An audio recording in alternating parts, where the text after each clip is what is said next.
Whenever we want to convey an idea to any other person, we need to uh, look at so many parameters before the communication can be completely translated in the same form in which you thought it should go. And people, those who are starting the communication, they do not think that they have this big responsibility of carrying this communication forward and to the point that the other person completely understands them. They just think that it is just a matter of opening your mouth or picking your pen or typing on the computer and saying whatever you feel like. And that does not help either of the party. Neither it helps you who is trying to communicate the idea, nor does it help the other person. Sometimes you will see that people try to perfect the art of communication. They will use a good grammar and perfect words to convey an idea. So communication is not about being perfect. Communication doesn't talk about the perfection part. Communication talks about the understanding part. So for you to get across the idea, you have to know your audience. Audience can be one person, a group, or a crowd. So if an audience, and then it is very important to find out what is it that audience wants to listen to.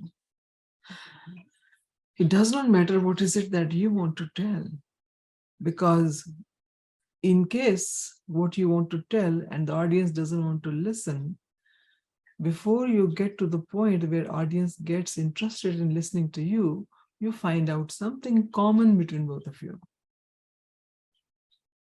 Common is like, where is the other person from? If you are of the same sexual origin, both male, both female, commonality, from the same area of the world or planet Earth, or you speak the same language, or you are in some similar kind of profession.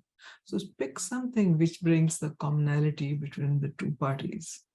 And once you strike that chord of being common or being normal, just like the other person, then you bring some part of it which may not be liked by the other person, but then you have to give it to that person slowly.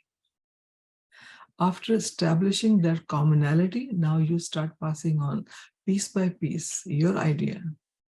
And every time you pass on a piece of your idea to the other person, check if that idea, that piece is received or not. If it is received, understood, then you give the other piece.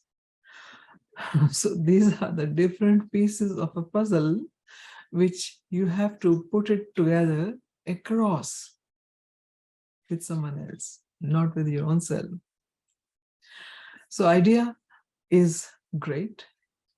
It is beautiful. But if it cannot be passed across and the other person doesn't get it, it has no value at all. Sometimes it misfires. It comes back to you. Very important to find some common element with the person whom you're going to talk or express the idea to. It can be a spouse. And you want to bring your spouse on the same terms as you are. Before you push your idea on spouse, you find out what is it that is common between both of you. What is the ground on which your relationship stands? And if you find that ground is stable, then you bring a new idea. If it is between siblings or in any relationship where you are standing at a point where the other sibling doesn't understand it, so you have to visit his point from where he or she is talking and understand that point, and then say, okay, it makes sense. And then now you talk according to the point where he is at. So picking up that common element is extremely important when you are in the process of communicating with somebody. And once you find that common chord, common point, common interest, commonality, the rest of the thing becomes easy. Yeah, and you miss it, and you miss the common element, rest everything is hard. So just see wherever the relationships are not going good, then find out something common between both of you, to the point that you both have this thing common in both of you, that you people do not get along. At least that is common. You don't get along with each other. So that can be a common ground to start. And then build it up bit by bit, little by little, and then you will see more understanding happening. Thank you.